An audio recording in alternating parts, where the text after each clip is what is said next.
Islam dibantai di Afrika Tengah. Habis satu kampung Muslim dihabisin. Sama kejadiannya seperti di Spanyol sana.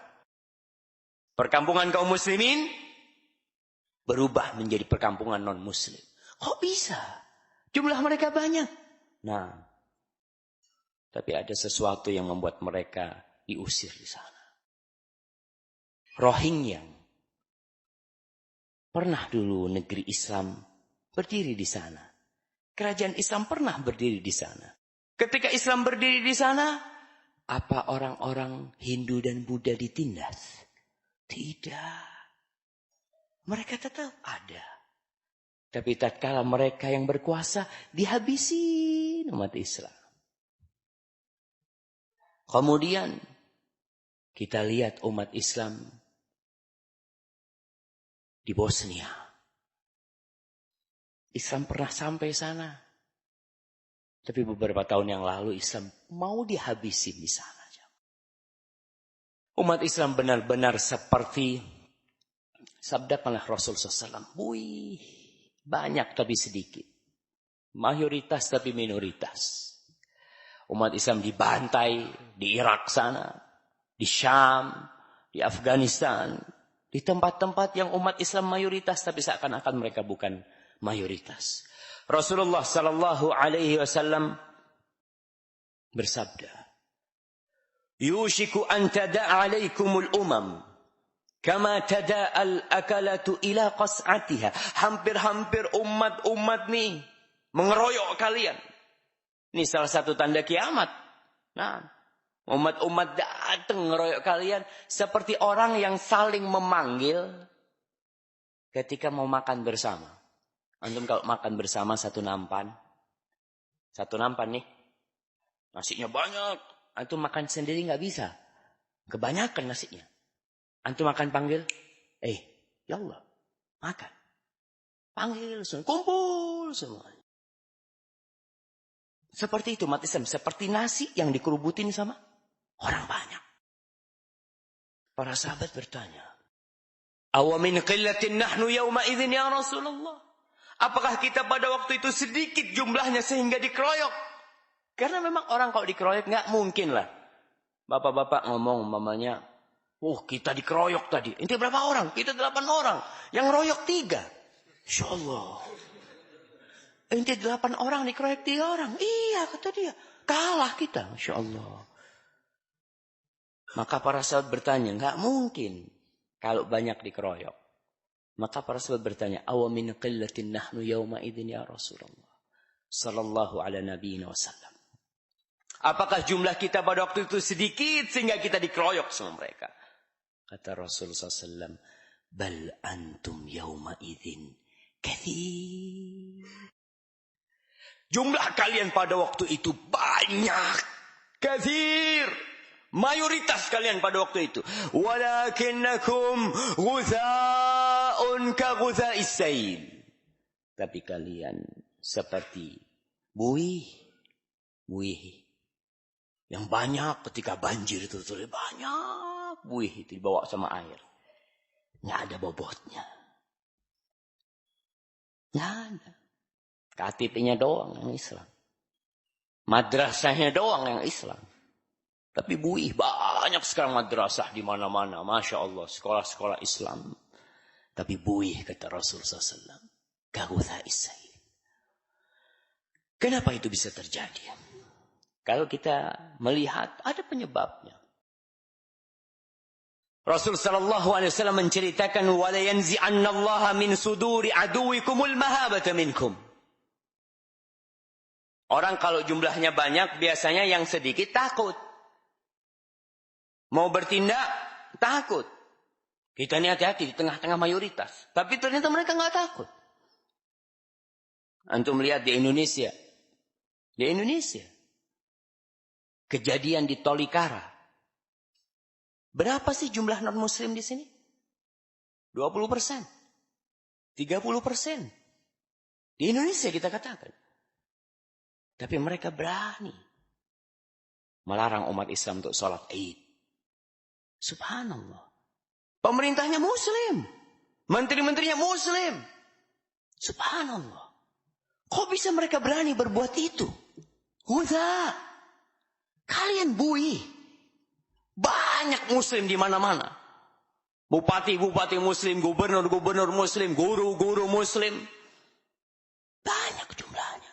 Tapi bui. Dan Allah akan cabut rasa gentar musuh kalian dari hati mereka. Mereka dulu takut sama kalian. Nggak ada sekarang takut. Siapapun nggak takut mereka sekarang sama kita. Tidak diperhitungkan umat Islam. Walau jumlahnya banyak. Karena Allah sudah mencabut rasa takut musuh. Dulu, kalau kita bicara dulu nih. Supaya kita tahu bagaimana musuh-musuh Islam takut sama Islam. Dengan keadilan Islam, ya, dengan kebijakan Islam, mereka takut. Ya tadi kita udah ceritakan bagaimana peperangan 300 melawan 1000, kemudian 700 melawan 3000, 3000 melawan 10.000, takut mereka. Ketika perang Yarmuk, umat Islam melawan Romawi yang jumlah mereka 200.000 tentara. Sedangkan umat Islam jumlahnya 50.000. Tentara? Bukan. Semuanya bukan tentara. Kita bicara tentara adalah orang yang memang latihan perang kerjanya. Yang 50.000 ini ada guru ngaji, ada petani, ada pedagang, berangkat mereka. Sedangkan yang 200.000 adalah prajurit perang Romawi. Yang memang dididik untuk perang. Tapi bisa dibayangin. Yang 200.000 itu takut jemaah. Sama yang 50.000. Salah satu komandan mereka memanggil anak buahnya. Ini peperangan terjadi di daerah Syam. Yordania, Palestina, Libanon, dan Suriah. Daerah situ. Daerah Yarmuk. Terjadi peperangan itu. Banyak orang-orang Arab yang masuk Kristen. Yang tinggal mereka di perbatasan dengan Romawi. Orang-orang Arab mereka. Maka dipanggil salah satu tentara yang Arab oleh panglimanya. Kata dia, udkhul ila mu'askaril qaum. Ente nyusup ke barisan mereka. Ente cari tahu nih. Kok bisa kita yang 200.000 keder menghadapi yang 50.000? Padahal orang-orang Islam, ya pakaian mereka. Kita akan lihat bagaimana pakaian mereka nantinya. Tidak seperti pakaian pasukan Romawi. Yang lengkap. Dengan besinya semuanya. Sampai nggak kelihatan kecuali matanya. Karena ketakutan mereka. Kok bisa kita takut seminggu? Nanti ke sana lalu laporkan. Berangkat nih. Nyusup. Wajahnya Arab. Bahasanya Arab. Maka pasukan kaum muslimin nggak ada yang curiga sama dia nih. Berangkat dia malam hari. Dari maghrib ya. Dari malam hari sampai subuh. Dari pagi sampai maghrib lagi. Lalu dia laporan kepada panglimanya. Dia berkata kepada panglimanya. Ana izin minum dulu jamaah.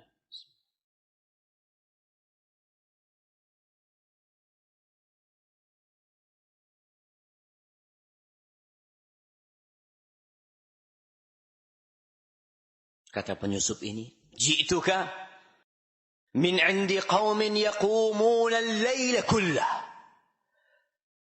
yusallun wa yasumuna an-nahar. Aku baru datang dari satu kaum, dari satu masyarakat yang kerjanya mereka di malam hari itu begadang. Ngapain? Nonton bola. Begadang. Duduk-duduk di alun-alun. Begadang main gaple. Begadang nonton film. Kata pasukan ini, kata penyusup ini, yusallun. Mereka bangun malam sholat. Wa yasumuna an-nahar. Siang harinya mereka puasa. Malamnya sholat, siang harinya puasa. Wa ya'muruna bil ma'ruf wa yanhauna 'anil munkar. Mereka beramar ma'ruf dan bernahi mungkar. Tidak membiarkan kemungkaran terjadi. Ruhbanun bil lail wa fursanun bin nahar. Ini sifat diberikan oleh orang Nasoro, orang Nasrani. Dia mensifati pasukan kaum muslimin ini di malam hari seperti pendeta-pendeta mereka. Ruhbanun bil lail. Di siang hari seperti jawara-jawara mereka. Ini pernyataan orang Kristen tentang pasukan umat Islam pada waktu itu. Ruhbanun bil lail wa fursanun bin nahar. Maksudnya kalau kepingin tahu mereka tuh kayak gitu tuh mereka. Kadang-kala kita melihat orang yang sholat malam siang harinya lemes. Ente kenapa lemes? Sholat malam. Subhanallah. Yang sehat-sehat nggak pernah sholat malam. Tapi mereka menggabungkan dua tuh.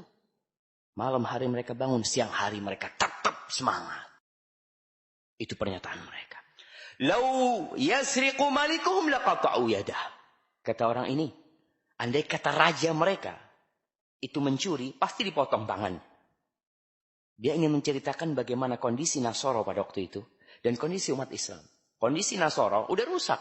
Agamanya udah rusak. Yang dipotong cuma orang-orang miskin yang mencuri. Lalu penyusun katakan, kalau yang mencuri itu rajanya dipotong sama mereka. Walau zana la rajamu, andai kata rajanya berzina dirajam sama mereka. Kenapa? Li'itharihimul haq wattibaihim iyahu alal hawa. Karena mereka lebih cinta dengan kebenaran daripada hawa nafsu mereka. Mereka tidak berpikir untuk mendapatkan rumah yang mewah. Mereka tahu semuanya bakal hancur lebur.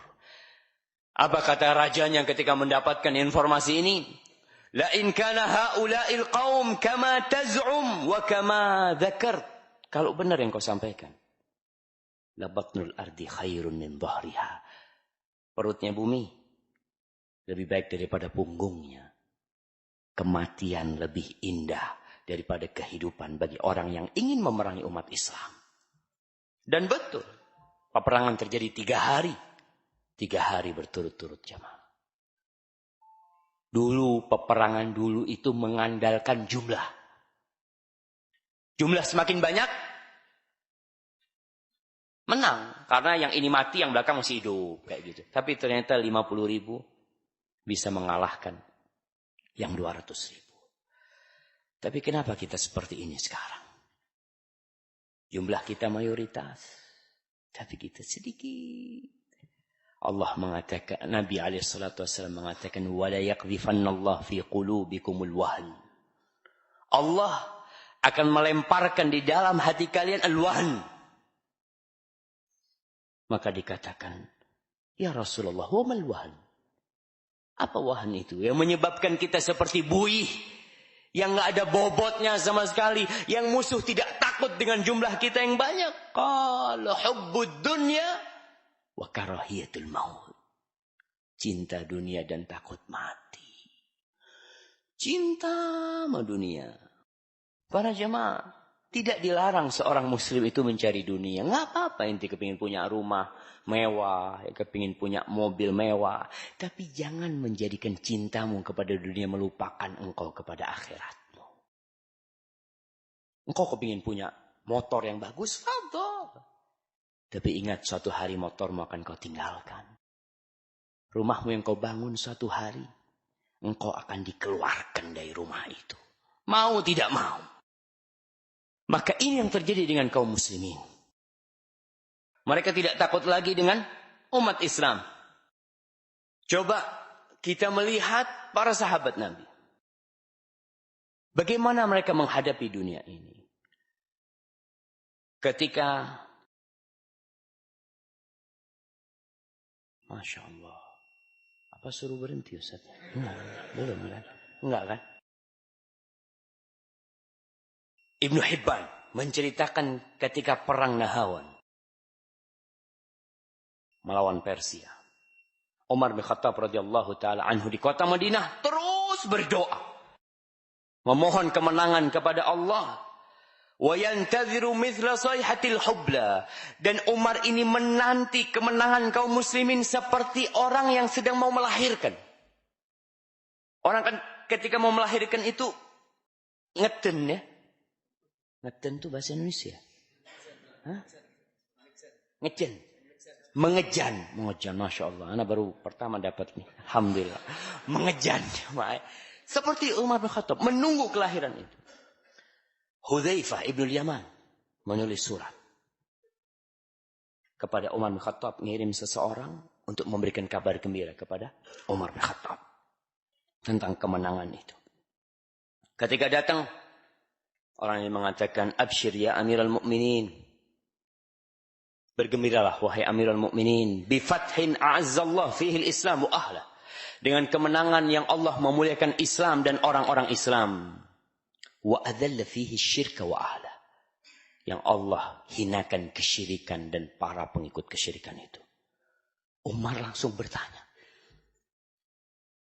kepada orang ini. Panglima perang yang dikirim oleh Umar bin Khattab, An-Nu'man bin Muqrin. Yang dikirim sama Umar bin Khattab, An-Nu'man bin Muqrin. Maka Umar bertanya kepada utusan ini, An-Nu'man ba'athak? Nu'man yang mengutusmu? Qala ihtasib Nu'man ya Amirul Mukminin. Bersabarlah wahai mukminin, mohonlah pahala kepada Allah. Nu'man meninggal dunia. Fabaka Umar bersterja. Umar menangis. Dia mengatakan inna lillahi wa inna ilaihi raji'un.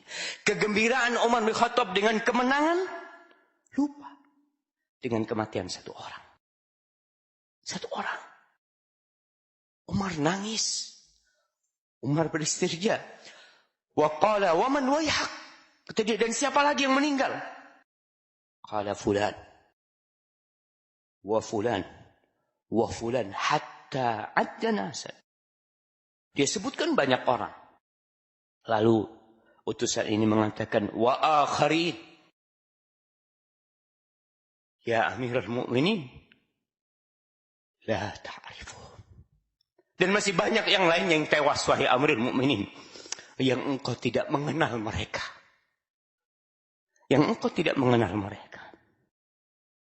Faqala Umar radhiyallahu ta'ala anhu wa huwa yabki. Umar bin Khattab radhiyallahu ta'ala anhu berkata dalam kondisi dia menangis. Kata Umar, la yadurruhum an la ya'rifahum Umar. Lakin Allah ya'rifuhum.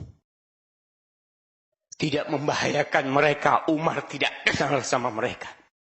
Tapi Allah kenal sama mereka. Subhanallah. Ada orang-orang yang terkenal. Yang memiliki nama besar. Ada manusia-manusia yang berjuang untuk Allah. Tidak ada yang mengenal mereka. Mereka tidak pernah muncul di televisi. Mereka tidak pernah naik di mimbar mungkin. Tapi mereka berjuang untuk Allah Jalla Jalaluh. Dan ada orang-orang yang muncul di televisi. Muslim. Yang nama mereka senantiasa dicatat di koran-koran.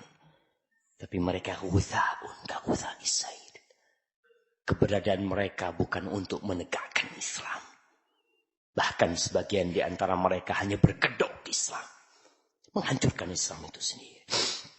Para sahabat Nabi, di antara mereka ada yang satu sama dengan 1000. Satu jamaah. Wahidun ke alf. Nggak banyak.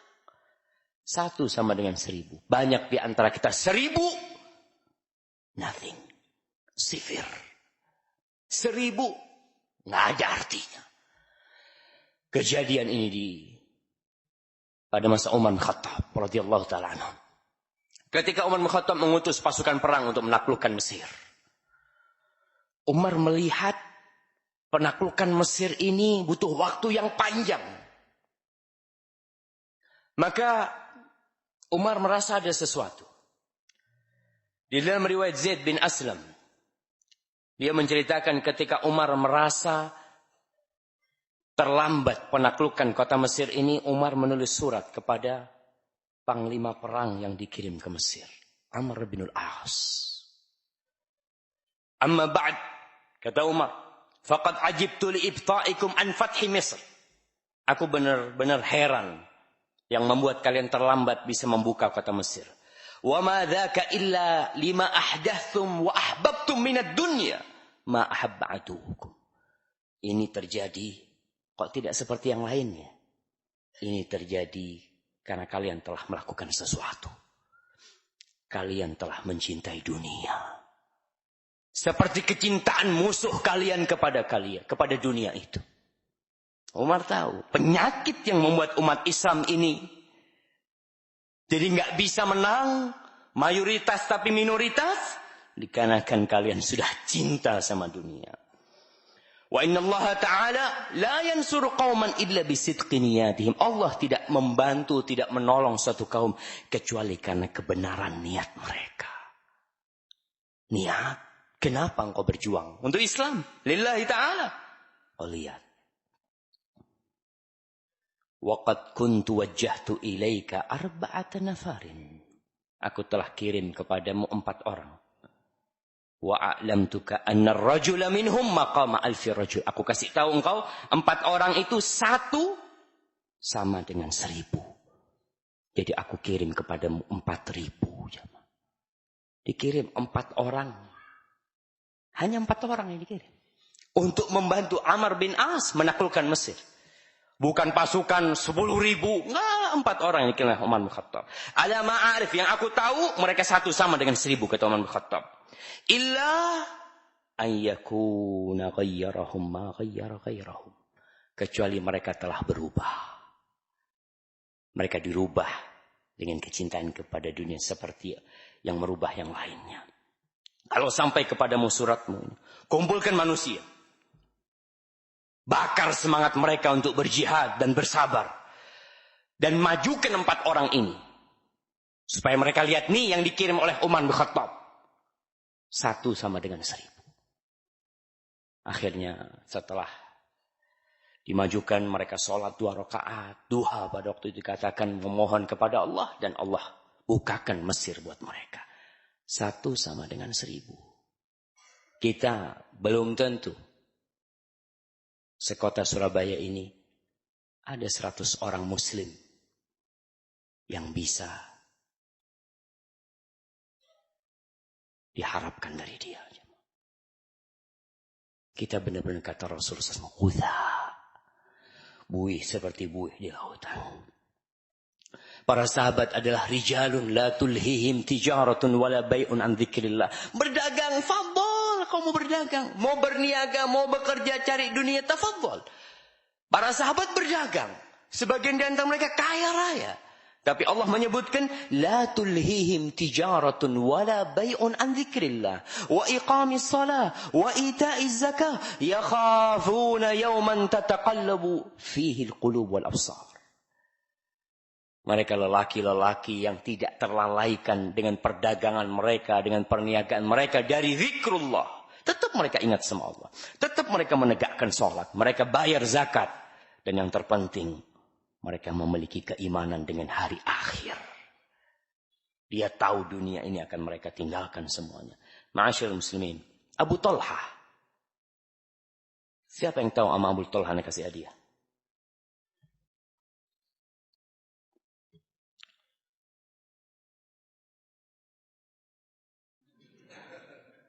Jangan.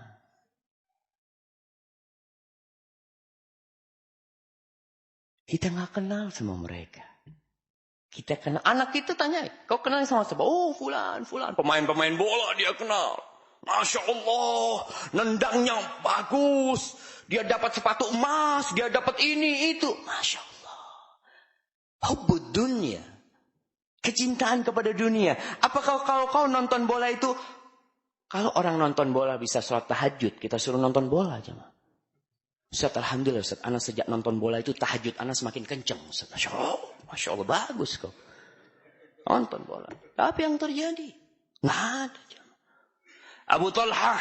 Abu Talha ini istrinya Ummu Sulaim. Ketika masuk Islam, Abu Talha melamar Ummu Sulaim. Tapi waktu itu dia masih musyrik. Dia mengatakan, halumma ya Ummu Sulaim ilal ahmari wal asfar. Ummu Sulaim, yuk, kau menikah denganku, aku kasih emas, perak, apa semuanya. Apa kata Ummu Sulaim? Abu Talha ini orang baik. Cuma dia musyrik. Ummu Sulaim mengatakan, ya Abu Talha mithluka la yurad. Orang kayak engkau, mana mungkin bisa ditolak ketika melamar. Walakinnaka mru'un kafir, wa ana muslimah. Tapi engkau kafir, sedangkan aku muslimah, kata dia. Fa in aslamta, kalau kau masuk Islam, aku ridho maharku keislamanmu, kata dia. Masuk Islam Abu Talha. Mahar termulia itu maharnya Ummu Sulaim. Dia mengislamkan suaminya. Dan bukan Islam karena menikah saja, bukan. Rasul sallallahu alaihi wasallam mengatakan, la sautu Abi Talha fil jaish khairun min alfi rajul. Kata Rasul sallallahu alaihi wasallam, suaranya Abu Talha di pasukan perang itu lebih mulia daripada 1000 tentara, jamaah. Subhanallah. Antum ada orang-orang ketika bersuara, musuh itu langsung keder. Antum kadang-kala ada orang bentak antum, marah sama antum, tahu-tahu lemes kakinya antum. Abu Talha, kalau dia menjerit, itu musuh bisa keder. Radhiyallahu ta'ala anhu. Kita lihat Muhammad ibn Wasi'. Kita butuh memandang kepada mereka, agar kecintaan kita kepada dunia ini luntur. Sehingga kita tahu bahwa semua bakal kita tinggalkan. Nenek moyang kita, para sahabat Nabi, dan para tabi'in, mereka yang menaklukkan Afghanistan. Ketika itu, panglima besar mereka, Qutaibah ibn Muslim. Qutaibah bin Muslim ini badannya kekar. Sampai dikatakan tinggi besar, kalau dia masuk masjid, kepalanya harus nunduk. Karena lampu-lampu yang di masjid itu bisa keantem kepala dia. Karena lampunya pakai minyak ya. Kan orang mesti naruh lampu yang bisa ngisi dia tanpa naik-naik. Qutaibah kalau masuk itu harus nunduk. Ketika itu dia membawa pasukan 100.000 jemaah. 100.000. Dari 50.000 di Yarmuk jumlahnya bertambah. Jadi 100.000 ketika menaklukkan Kabul.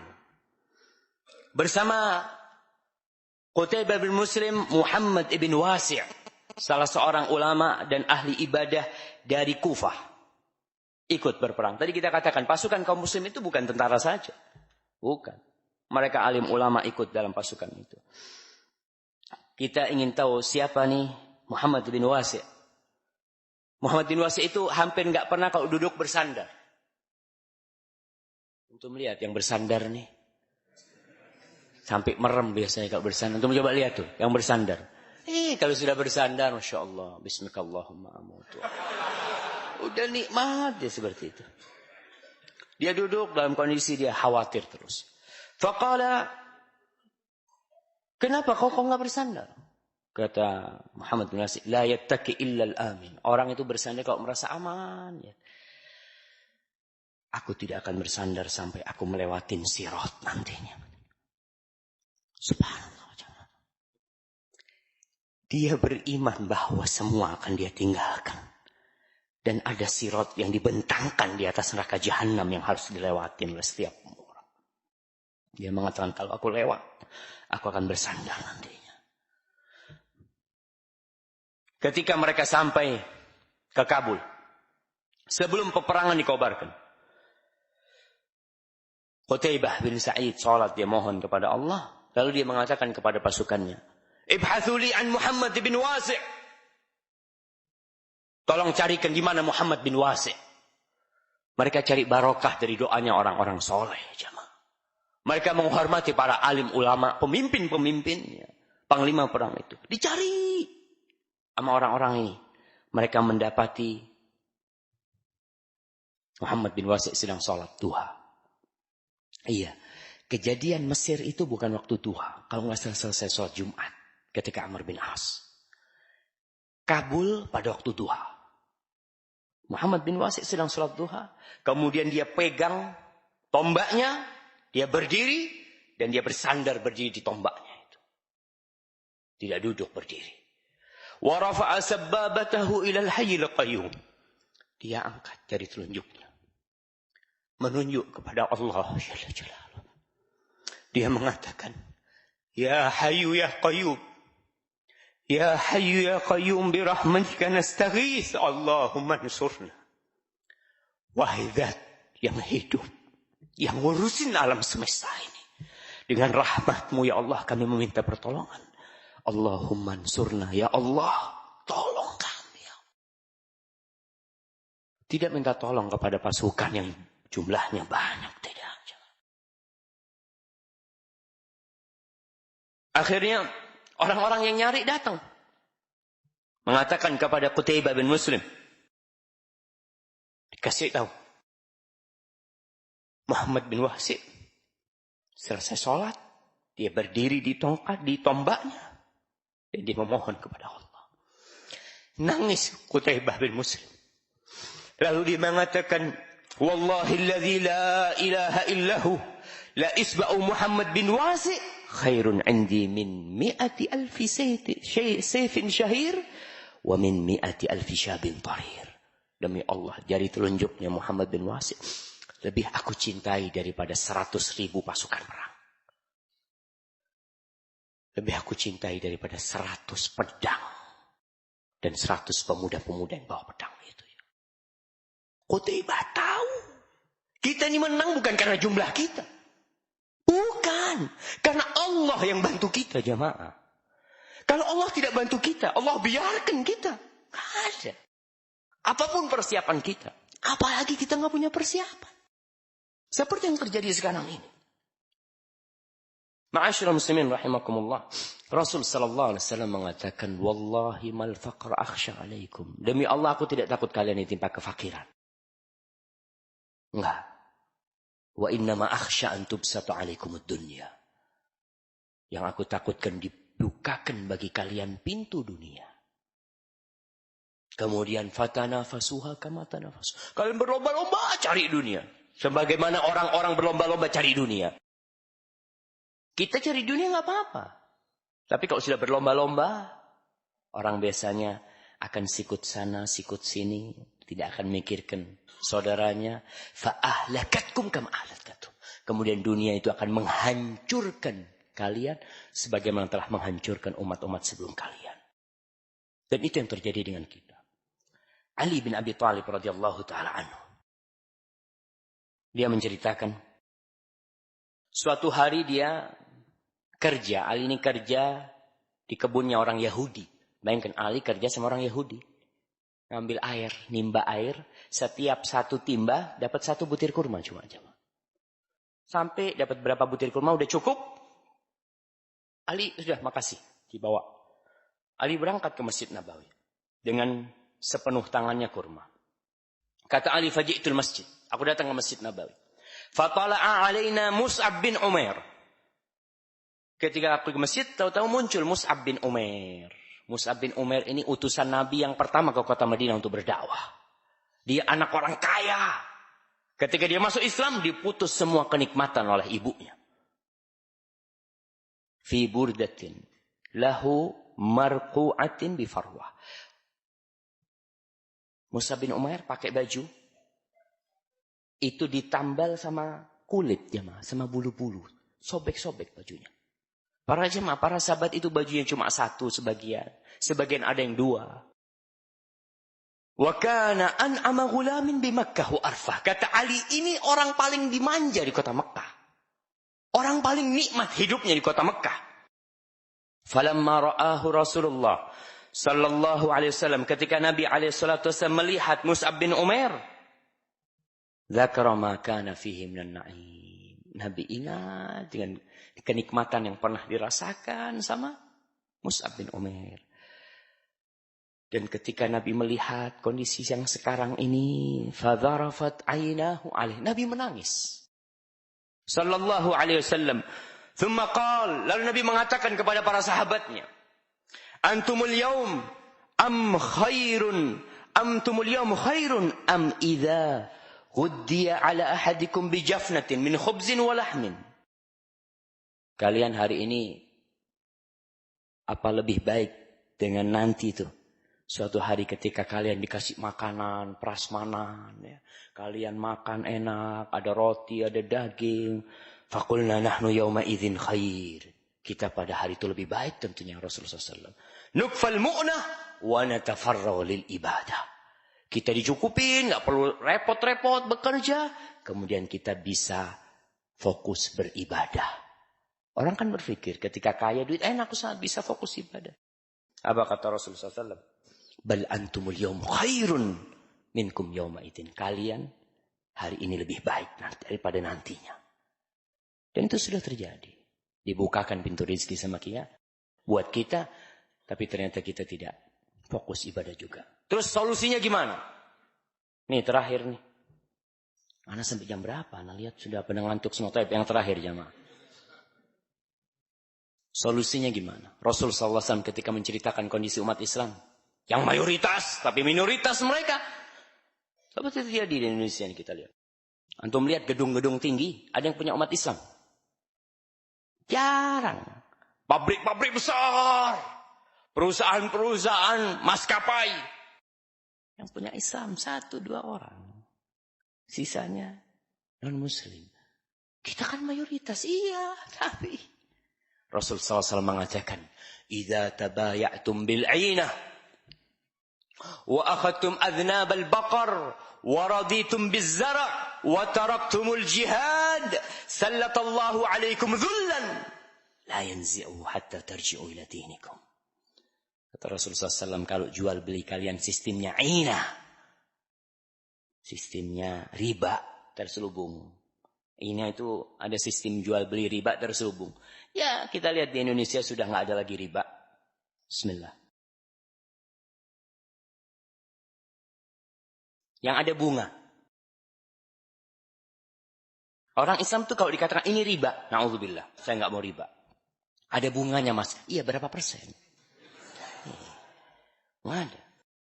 Wa akhadtum adnab al-baqar.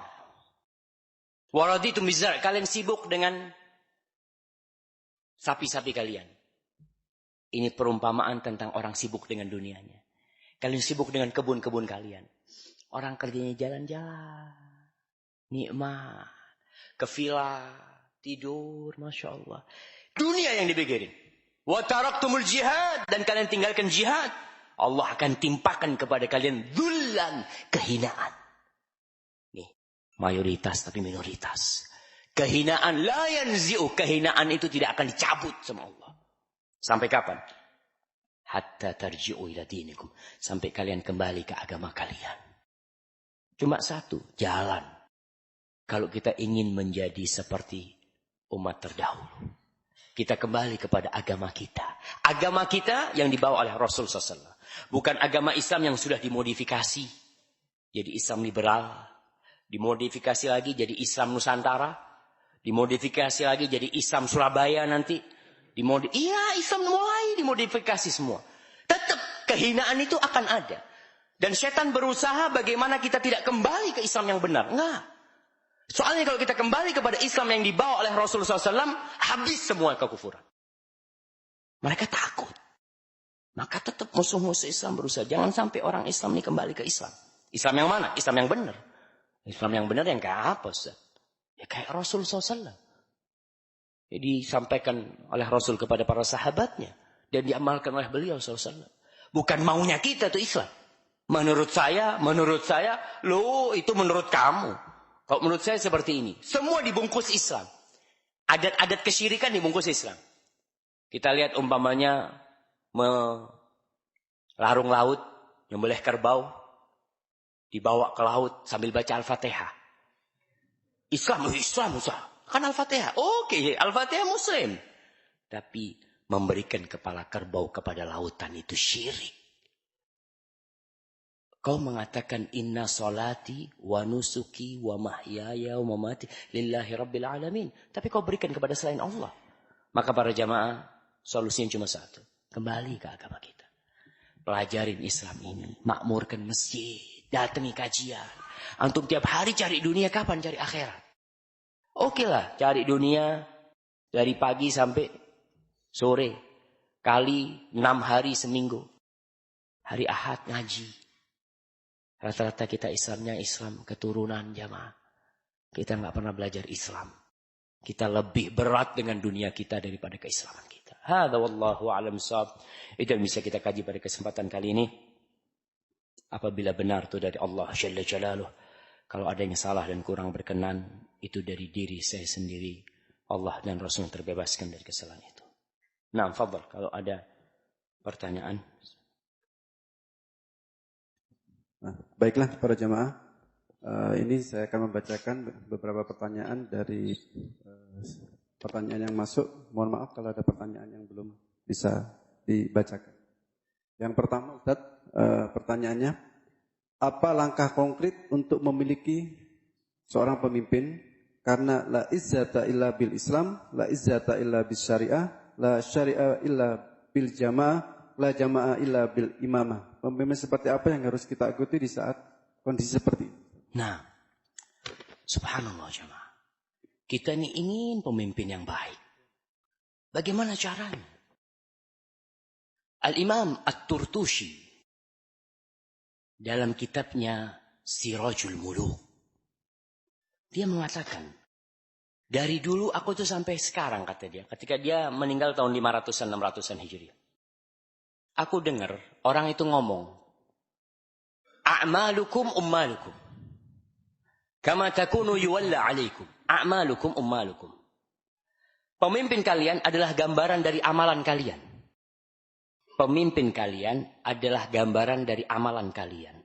Sebagaimana kalian, seperti itu pemimpin kalian. Jelas?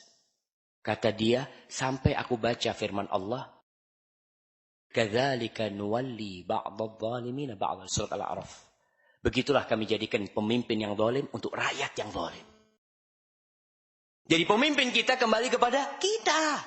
Intinya kayak apa? Di masa Ali bin Abi Thalib, ada salah seorang tabi'in As-Salmani, saya lupa namanya.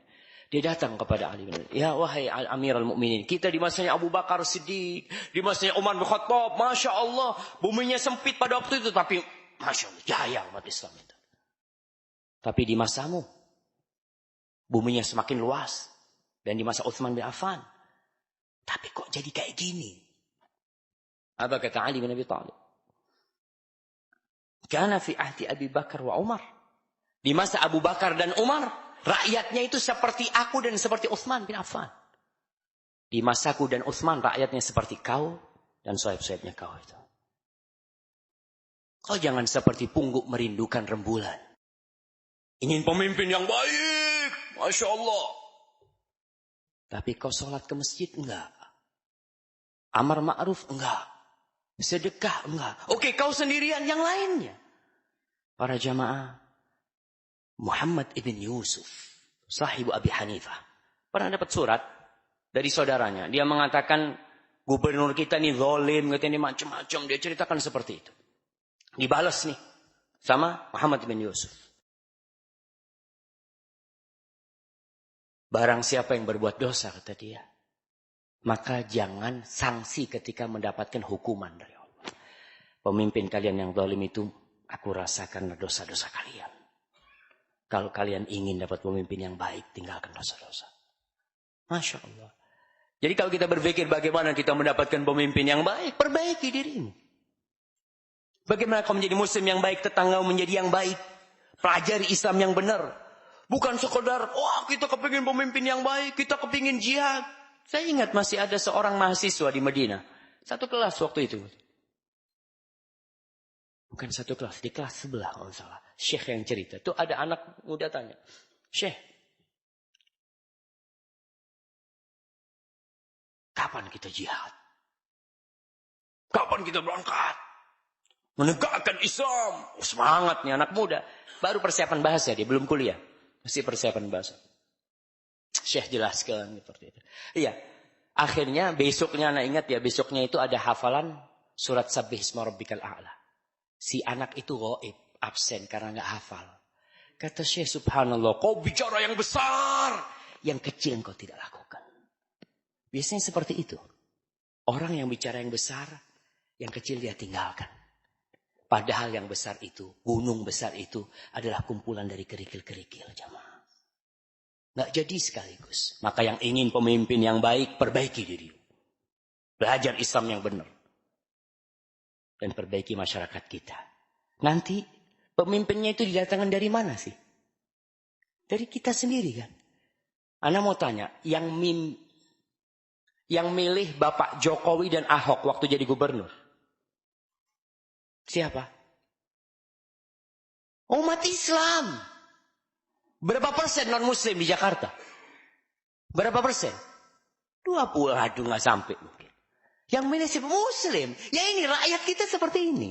Maka pemimpin kita gambaran dari kita, jamaah. Kalau kau ingin pemimpin yang baik, perbaiki dirimu. Yang namanya korupsi itu dari RT sampai mana? Dari pegawai. Korupsi mereka semuanya. Dan kita lihat bagaimana sekarang ini orang Islam sibuk dengan, nanti antum lihat tahun baru nih. Antum lihat orang-orang yang niup trompet. Tanya, Muslim? Muslim. Masya Allah. Muslim. Kayak gitu tuh. Mau dapat pemimpin kayak apa kalau pemimpinnya, kalau rakyatnya niup trompet malam tahun baru kayak gitu. Ya seperti itu gambaran jamaah. Kita harus perbaiki. Barakallahu fikum. Nah.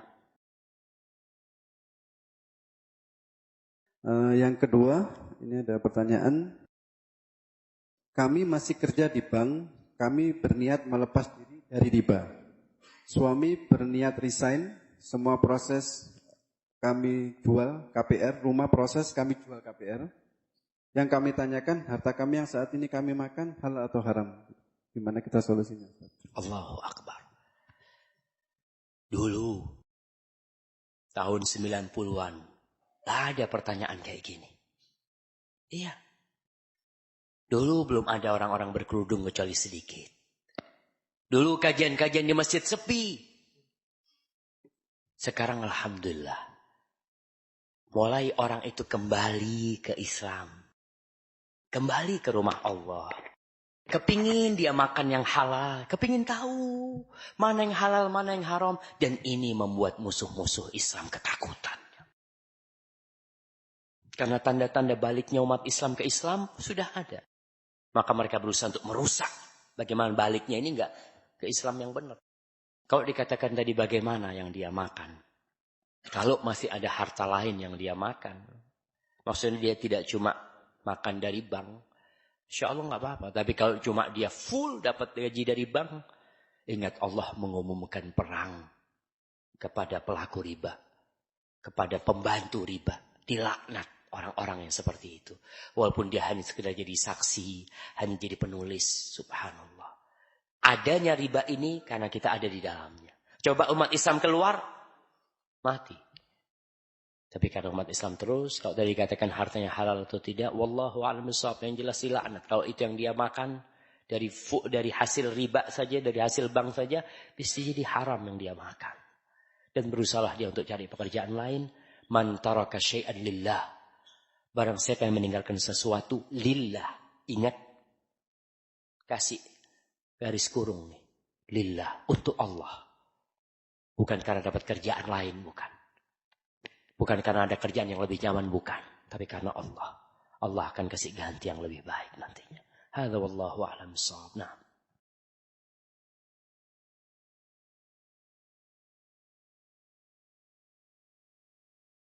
Oh ya, ini ada pertanyaan yang ketiga, Ustaz. Bagaimana sikap kita menghadapi pemimpin sekarang, pemimpin dengan orang kafir? Dipimpin dengan orang kafir. Bagaimana sikap kita? Ya, menghadapi pemimpin yang kafir. Gimana sikap kita, jemaah?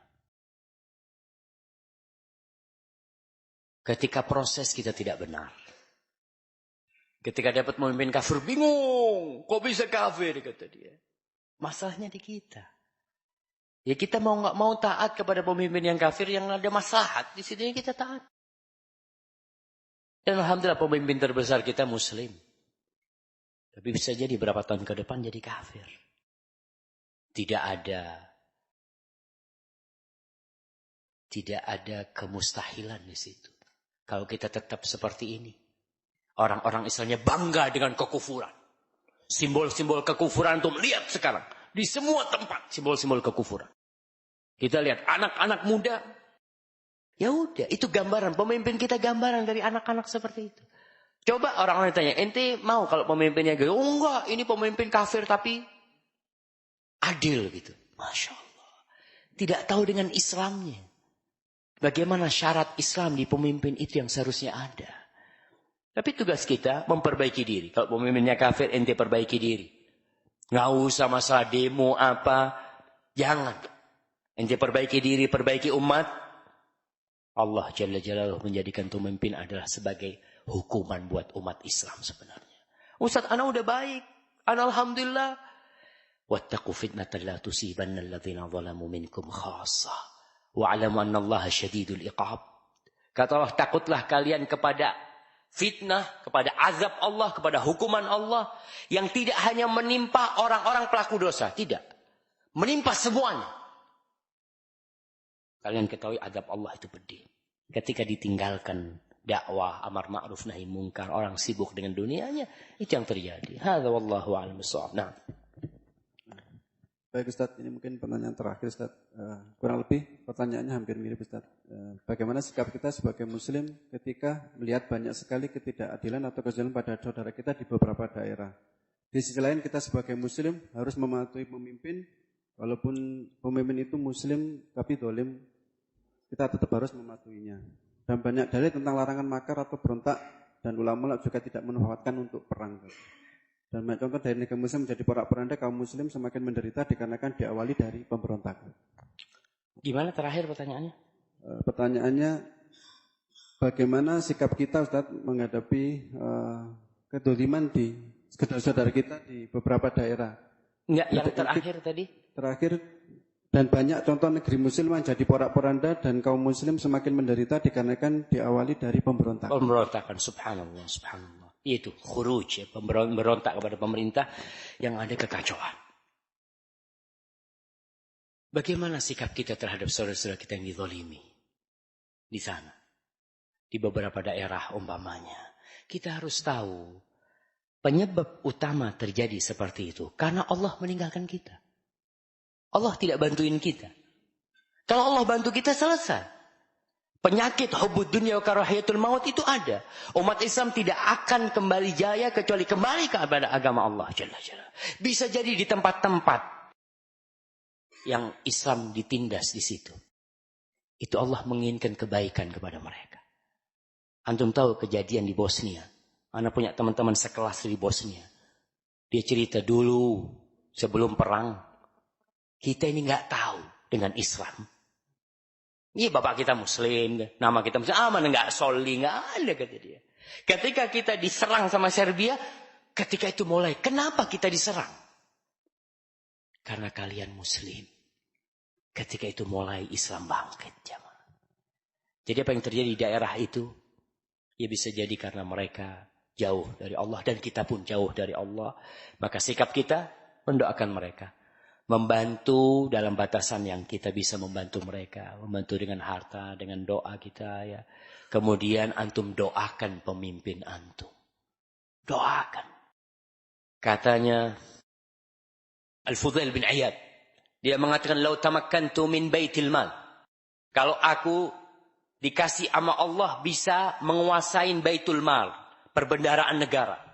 La akhadtu min halalih. Aku akan ambil dari harta-harta yang halal.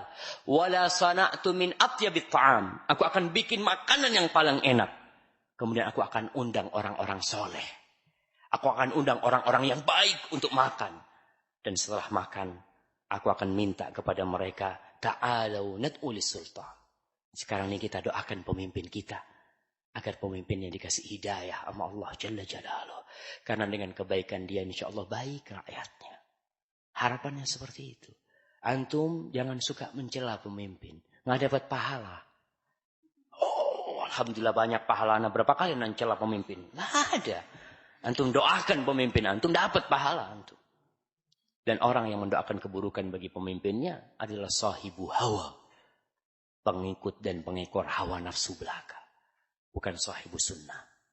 Hadza wallahu a'lam bishawab. Itu sebagai penutup kajian kita pada kesempatan kali ini. Mudah-mudahan bermanfaat buat yang menyampaikan dan buat yang mendengarkan. Jangan lupa kalau bisa sholat 2 rakaat lah, sholat syuruk antum ya. Karena pahala sholat syuruk itu apa? Seperti umrah dan haji yang sempurna.